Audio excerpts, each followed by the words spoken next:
c'est quoi la dette d'un pays? Crédit d'un pays là. La Côte d'Ivoire endettée, la Côte d'Ivoire n'est pas endettée. On va vous expliquer ça en français simple aujourd'hui pour que tout le monde comprenne. Et puis, toutes ces hyènes qui hurlent ou bien qui chialent, elles vont pouvoir se reposer. On ne saurait parler des dettes sans évoquer le PIB, c'est-à-dire le produit intérieur brut d'un pays.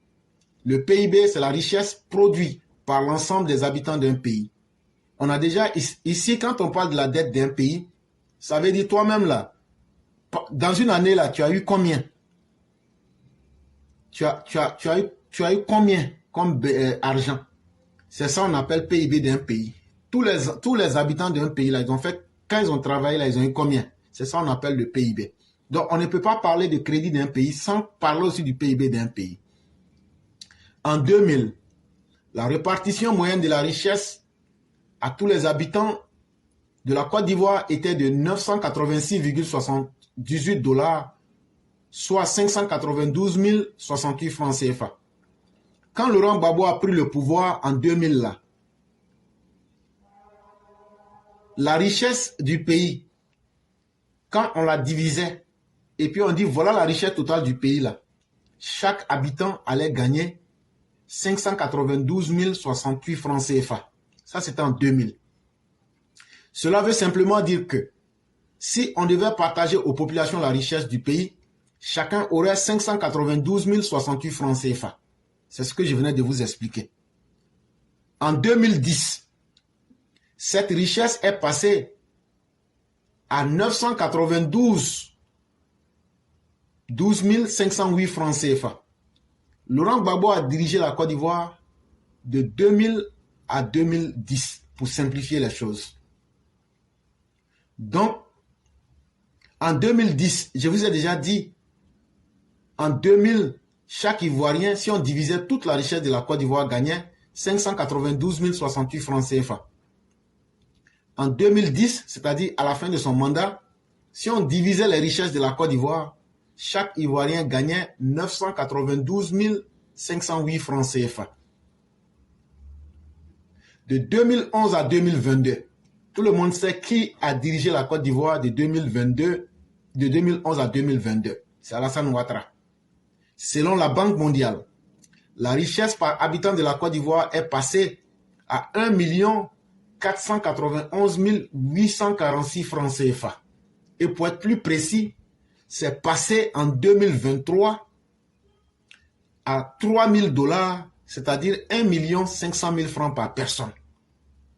Donc si on prend de 2000 à 2010, où le taux maximum était à 992 508 francs, faites 592 805 francs moins 1 500 000.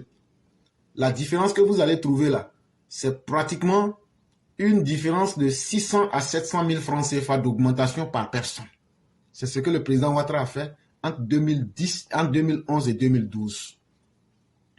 Dans l'espace UEMOA, la richesse par habitant de la Côte d'Ivoire est presque 2 fois plus que celui du Bénin, 3 fois plus que celui du Burkina qui est de 830 $, et le Mali 833 $, et 4 fois plus que celui du Niger qui est de 585,40 $.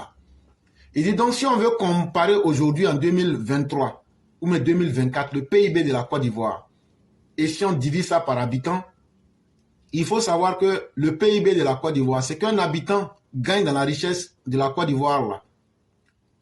C'est qu'une personne gagne en Côte d'Ivoire, c'est 2 fois ce qu'un Béninois gagnerait. Et c'est 3 fois ce qu'un Burkinabé gagnerait ou bien un Malien gagnerait. Et c'est 4 fois ce qu'un Ivoirien gagne là, c'est 4 fois ce qu'un Nigérien gagne. Le ratio de la dette de la Côte d'Ivoire par rapport à son PIB est de 56%. Les gens ont beaucoup parlé. Et dit donc quand tu prends le PIB ou même ce que chacun gagne là, et puis tu compares ça par rapport à la dette. Parce que la dette aussi, on peut diviser la dette d'un pays sur la tête des habitants. On vient de vous diviser la richesse totale de la Côte d'Ivoire par habitant. Chacun gagne 3 000 $, ce qui fait 1 500 000. Mais de cette même manière-là, si on prend la dette de la Côte d'Ivoire sur les 30 millions d'habitants qu'on divise là, chacun de nous en Côte d'Ivoire est endetté de 56%. Et donc, en vérité, la dette de la Côte d'Ivoire, c'est une dette de 56%. Mais quelle est la norme communautaire? La norme communautaire est de 70%. La règle qui est imposée, ça veut dire le plafond qu'il ne faut pas dépasser là, c'est 70%. Et donc, en réalité, la Côte d'Ivoire encore à 14% de taux d'endettement qu'il se devrait. Ça veut dire la Côte d'Ivoire peut s'endetter encore jusqu'à hauteur de 14%. Là, quand ils vont arriver, ils vont dire oui, c'est le taux que tout le monde a demandé là. Nous, on a atteint. Mais tellement la Côte d'Ivoire se porte bien, nous, on est en bas même du taux.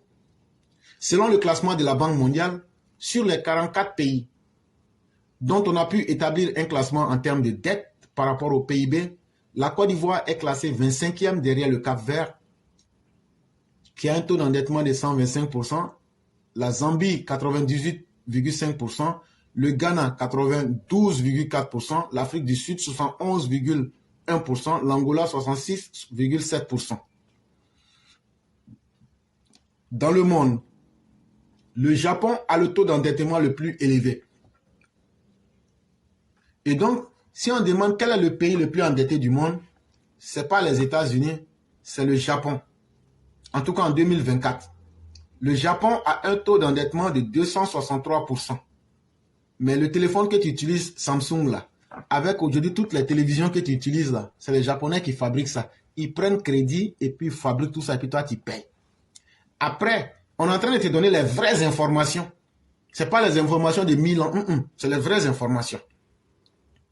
Après le Japon, c'est l'Italie. L'Italie a un taux de 140%. Et donc, quand on parle des pourcentages, les gens ne semblent pas comprendre. Ça veut dire, si tu prends les habitants de l'Italie, tu divises le crédit total de l'Italie là. Chacun est endetté à hauteur de 140%. Maintenant, après l'Italie, troisième, les États-Unis, qui sont endettés à hauteur de 133%.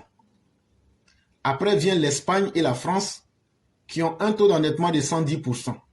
Et après vient le Canada, qui a un taux d'endettement de 106%. Pourtant, dans ces pays, les économistes du dimanche ne sont pas aussi excités qu'en Côte d'Ivoire.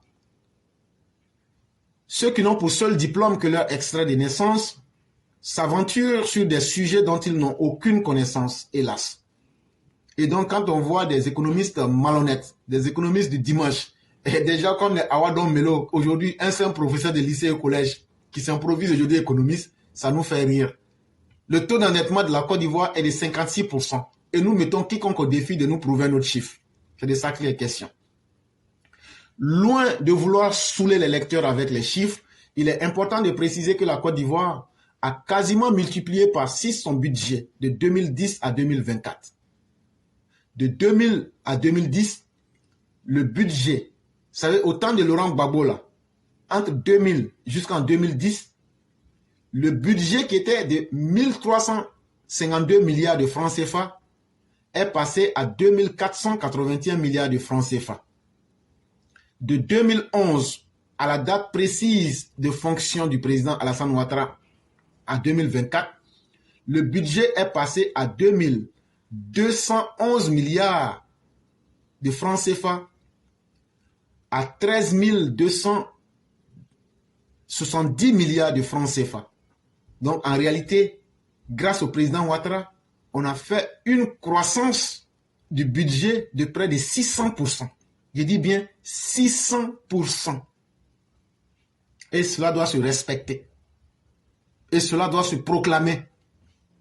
La capacité à s'endetter dépend de la capacité de produire des richesses. Et c'est ce qui est important. Si tu vois que quelqu'un s'endette, c'est parce qu'il a confiance en sa population qui va travailler. Et c'est pourquoi on vous a parlé de PIB. Donc, quand un pays s'endette là, c'est parce que ce pays-là sait que le chômage là, ça ne les inquiète pas. Ce pays-là sait que sa population va créer des richesses. Et depuis que le président Ouattara est venu, la Côte d'Ivoire est au travail. Les hommes d'affaires en savent quelque chose. Au regard des éléments fournis, tous les pays s'endettent. Mais c'est l'utilisation de la dette qui fait la différence. Et donc, ici, la question qui est posée est de savoir, est-ce qu'il y a un pays au monde qui ne s'endette pas? Si vous arrivez à nous montrer un seul pays au monde qui ne s'endette pas, on va vous dire vraiment, c'est un cas d'école. En réalité, tous les pays du monde s'endettent. Mais là où réside le problème, là, l'argent que tu t'en vas prendre là, tu utilises ça comment? Si tu utilises l'argent pour aller payer manger, ben, tu seras forcément surendetté et tu ne pourras pas rembourser. Mais si tu prends cet argent-là pour investir, pour générer des bénéfices, ben, tu vas rembourser l'argent et puis tu vas toujours rester un jour même, tu vas pouvoir ne plus prendre de crédit. C'est ce qu'on appelle en économie l'efficacité de la dette. Donc quand tu utilises un prêt, tu t'en vas prendre de l'argent et puis tu utilises ça correctement pour pouvoir mettre ça dans une activité qui te rapporte des bénéfices, c'est ce qu'on appelle l'efficacité de la dette. Mais toi, tu as pris l'argent. Ah non, comme je suis malade là, je m'en vais me soigner. Oh. Quand tu vas finir de se soigner là, qui va payer l'argent là? Ah non, j'ai pris l'argent comme je devais me nourrir là, me payer mon loyer là. C'est ça. Quand tu as fini de payer le loyer là, qui va payer l'argent que tu as pris en emprunt? Et donc, quand toi-même tu sais que tu vas aller prendre de l'argent et ça ne va rien rapporter. Or, les investissements que le président Ouattara a fait, est-ce que quand tu passes sur les ponts là, tu ne payes pas? Est-ce que vous n'avez pas vu les péages? Est-ce que quand tu vas à l'hôpital là, tu ne payes pas? Quand tu vas à l'université là, tu ne payes pas? Tous les investissements que le président Ouattara a fait, même dans l'électricité, ils ont accru l'accès à l'électricité pour que les gens puissent payer, puisqu'il y a beaucoup de personnes qui volent l'électricité. Et donc, si on investit dans l'électricité et qu'on donne un accès à tout le monde, vous voyez que les gens vont payer leurs factures. Et donc, partout le président Ouattara a investi, ce sont des investissements qui rapportent de l'argent. Et donc, c'est ce qui s'appelle l'efficacité de la dette. Comprendre l'usage de la dette nationale est fondamental. Il ne s'agit pas tant de l'ampleur de la dette, mais plutôt de la manière dont elle est employée. Il est vrai que dans un passé récent, certains emprunts se sont faits sans une transparence claire quant à leur utilisation. En Côte d'Ivoire, nous avons pris le soin de dresser un tableau comparatif d'infrastructures développées sur les différentes périodes de 1960 à 1993, de 1993 à 1999, de 2000 à 2010 et de 2011 à 2022. Souvenez-vous de l'époque de grilleur d'arachide. C'était l'époque de Félix Houphouët-Boigny, la culture de la corruption active. Souvenez-vous de entre 1960 et 1993, à la mort de Félix Houphouët-Boigny. Entre 1993 et 1999, la destruction des plus de milliards, ça c'était l'époque de Bédier. De 2000 à 2010, l'époque des refondateurs. Et de 2011 à 2022. Donc, on va comparer ces 4 grandes périodes. Quelles sont les dettes qui ont été prises dans ces différentes périodes et comment ça a été utilisé? On va vous dire ça clairement pour que chacun soit situé. En termes d'éducation et de formation, pour l'éducation primaire, bien que nous ne disposons pas de chiffres précis pour la période de 1960 à 2000, la dernière décennie fait état de progrès remarquable. De 2001 à 2010, 11 556 salles de classe ont été construites. Donc, à l'époque de Laurent Gbagbo, entre 2001 et 2010, en vérité, ils ont construit 11 556 salles de classe. Entre 2011 et 2022, ce chiffre a bondi à 45 015 nouvelles salles.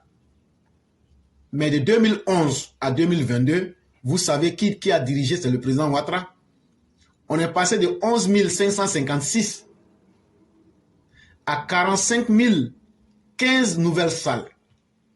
Et donc, pratiquement, le régime de Ouattara a multiplié presque par 4 le rendement avec la dette qui a été prise. Dans l'enseignement secondaire, nous observons également une évolution notable.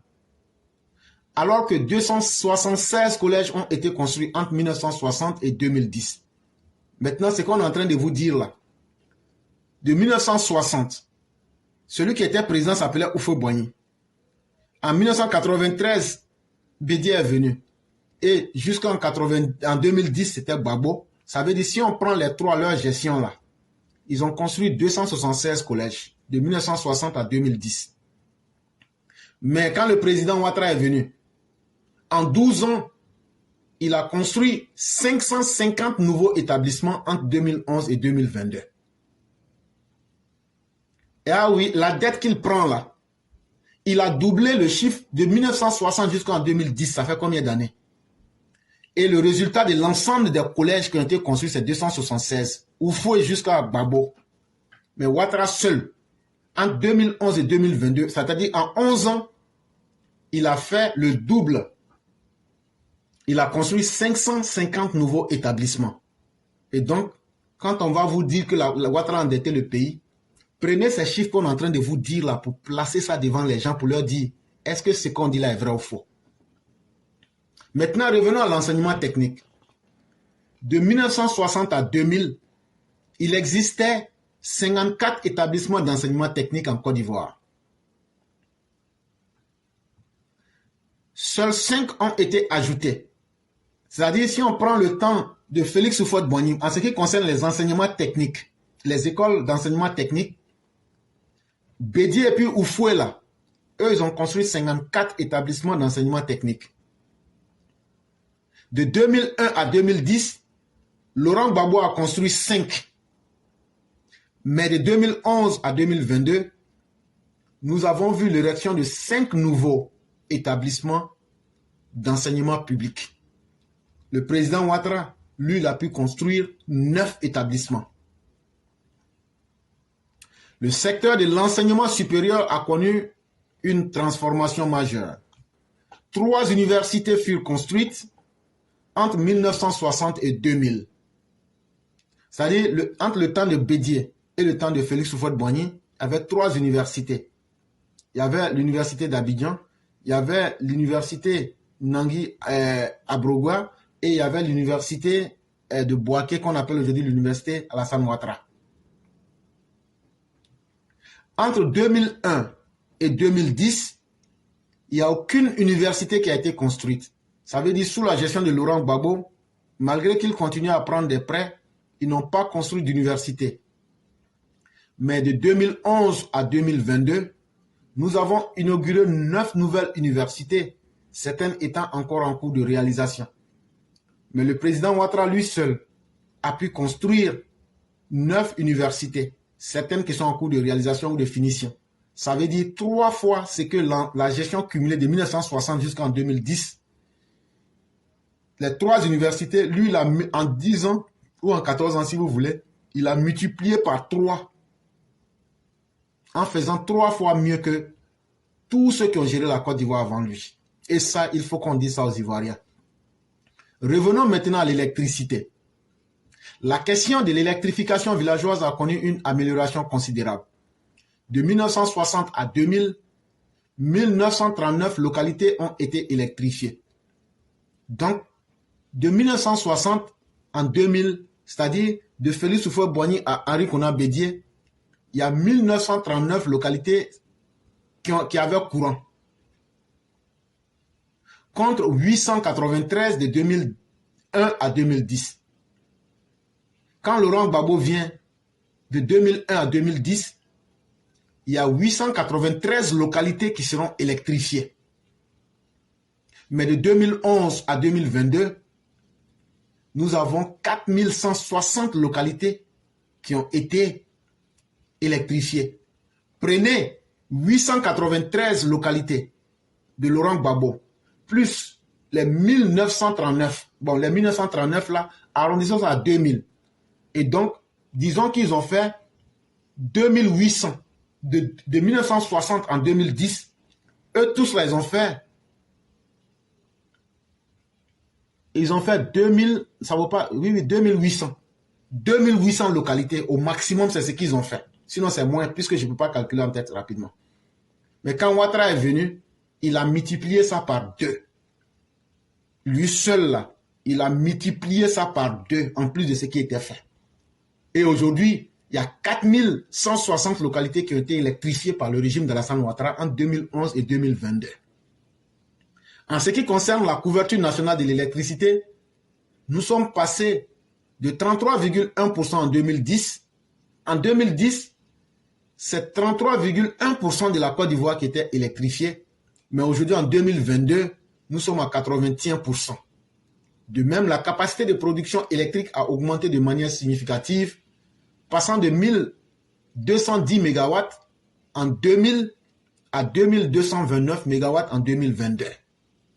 Ce que nous vous disons là, ce sont des vrais chiffres Et ce sont des chiffres vérifiables et nous souhaitons que les uns les autres les mettent à doute et puissent nous donner des chiffres contraires à la réalité ou bien à ce que nous avons dit. Revenons à la santé. Le réseau de soins de santé s'est élargi. Entre 1960 et 2010, ça veut dire de Félix Houphouët-Boigny à la fin du régime de Laurent Gbagbo, la Côte d'Ivoire comptait 1329 centres de santé ruraux. Ça veut dire ce qu'on appelle dispensaires chez nous là. Voilà, il y avait 1329 du temps de Félix Houphouët-Boigny jusqu'à la fin du régime de Laurent Gbagbo.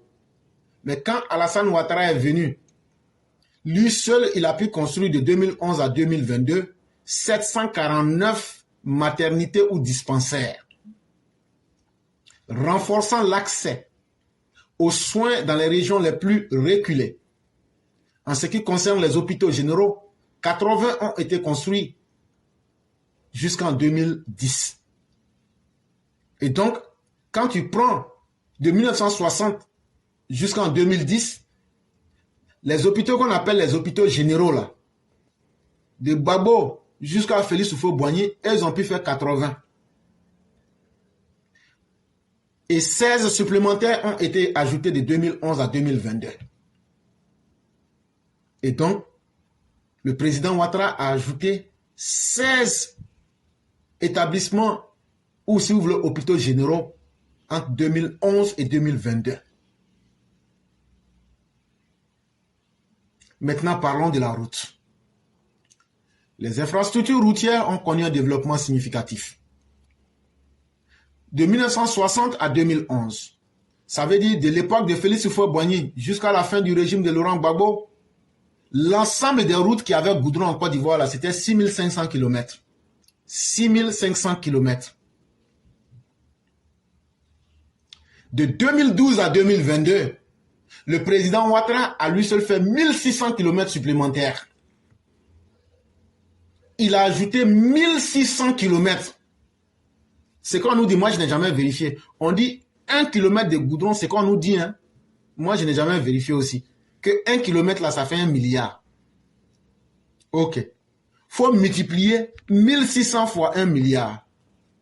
Tu vas comprendre les crédits qu'on prend là, tu vas comprendre où ça va. Imaginez-vous si chaque dirigeant avait pu ajouter, il y a eu Houphouët, il y a eu Gbagbo, il y a eu Bédié et il y a eu Ouattara. Si chacun avait fait 1600 km de goudron, imaginez où on en sera aujourd'hui. Plus de 40 ponts ont été construits pendant cette dernière période, incluant les ouvrages emblématiques tels que le 3e, 4e et 5e pont. Il dit qu'il y a 40 ponts qui ont été construits. Le linéaire des voies bitumées a ainsi triplé, passant de 2000 km en 2011 à 5000 km en 2022. Il est important de noter que ce chiffre ne reflète que les nouvelles constructions et ne prennent pas en compte la réhabilitation des infrastructures éducatives, universitaires, administratives, ni les chantiers tels que la construction des barrages hydroélectriques, la modernisation des aéroports, la construction des stades ou encore la rénovation d'hôpitaux et des centres de santé. Ce qui est important que tu dois savoir là, ce qu'on t'a dit là, on voulait te montrer ce que Ouattara a fait par rapport aux autres. Et on t'a dit ça, on a pris le temps de bien mettre en fonction des temps et des périodes. Ce que Ouattara a fait là, quand on calcule tout là, il a travaillé 3 fois plus que Houphouët, Gbagbo, Bédié.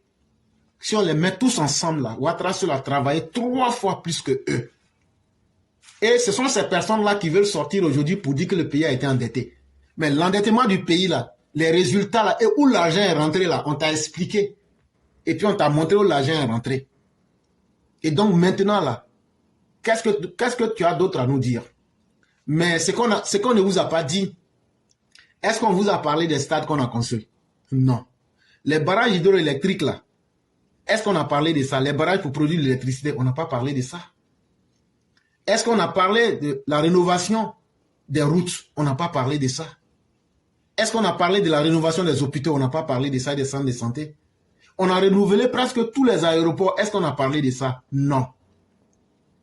Et donc là, respectons le travail qui se fait. Et sachant que quand quelqu'un travaille là, même si on ne peut pas le supporter, disons-lui, vraiment tu as travaillé et le président a travaillé et il faut respecter ce travail.